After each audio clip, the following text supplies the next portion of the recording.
রাজারহাটে ফের প্রকাশ্যে এলো তৃণমূলের গোষ্ঠীদ্বন্দ্ব।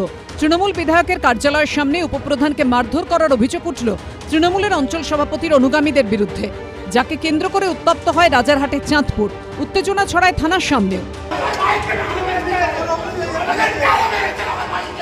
মঙ্গলবার রাজারহাট নিউ টাউনের তৃণমূল বিধায়ক তাপস চট্টোপাধ্যায়ের কার্যালয়ে একটি অনুষ্ঠান ছিল। সেখানে উপস্থিত ছিলেন সমস্ত অঞ্চল সভাপতি ও পঞ্চায়েতের উপপ্রধানরা। পুলিশ সূত্রে দাবি, বিধায়ক তাপস চট্টোপাধ্যায়ের সঙ্গে সোশ্যাল মিডিয়ায় ছবি পোস্ট করেন চাঁদপুরের অঞ্চল সভাপতি জব্বার মোল্লার অনুগামীরা। সেই পোস্টে বিতর্কিত মন্তব্য করেন উপপ্রধান ঘনিষ্ঠ লোকজন। এই নিয়েই দুপক্ষের মধ্যে শুরু হয় গন্ডগোল। অভিযোগ, বিধায়কের কার্যালয়ের সামনেই চাঁদপুর পঞ্চায়েতের উপপ্রধানের ওপর হামলা চালায় অঞ্চল সভাপতির অনুগামীরা। আগ্নেয়াস্ত্র নিয়ে আকরামুল আলী মোল্লার ওপর চড়াও হয় অঞ্চল সভাপতি আব্দুল জব্বার মোল্লার লোকজন।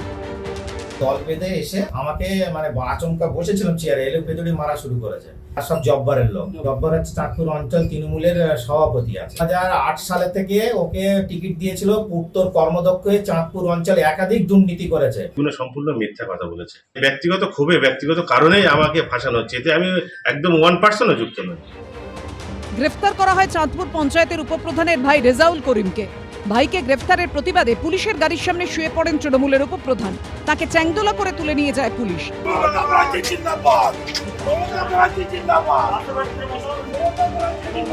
এরপর রাজারহাট থানার সামনেই দুই তৃণমূল নেতার অনুগামীদের একপ্রস্থ গন্ডগোল হয়। দুপক্ষকেই হটিয়ে দেয় পুলিশ।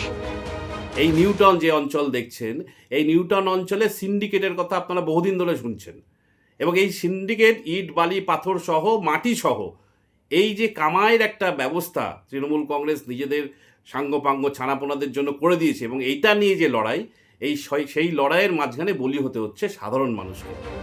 অশান্তির ঘটনায় তৃণমূলের অঞ্চল সভাপতির দুই অনুগামীকে গ্রেফতার করেছে পুলিশ। রঞ্জিত সাউ ও সমীরণ পালের রিপোর্ট, এবিপি আনন্দ।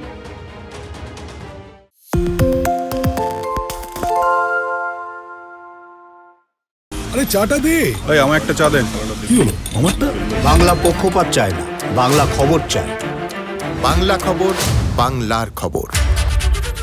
সত্য অন্তহীন, সত্যের খোঁজও তাই, সত্য সন্ধানে তাই আমরা অক্লান্ত, অকুতভয়। এবিপি আনন্দ নতুন ভাবনার প্রতীক, যা মনে মুক্ত, তথ্যে যুক্ত এবং যাবতীয় সীমানার বাঁধন থেকে মুক্ত।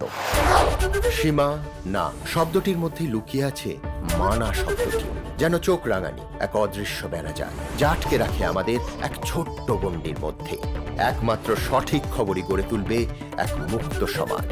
সেই জগৎ গড়ার লক্ষ্যে কোনো সীমানার ঠুকুটি আমরা মানব না। এবিপি আনন্দ এগিয়ে থাকে, এগিয়ে রাখে।